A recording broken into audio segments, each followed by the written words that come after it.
नमस्ते। इस वीडियो में मैं आपको दिखाऊंगा कि OPPO Find X8 Pro पर ChatGPT विज़िट कैसे स्थापित करें। तो आपको अपने गूगल प्ले स्टोर को खोलने से शुरू करना होगा।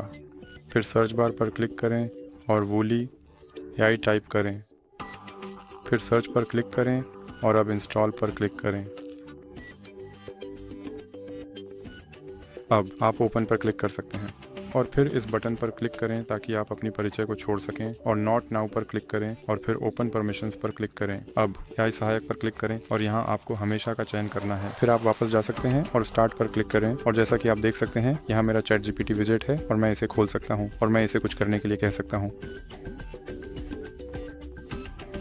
और आप देख सकते हैं उसने जवाब दिया। और अगर आप इसे स्क्रीन से हटाना चाहते हैं तो इसे स्क्रीन के बीच में खींचें।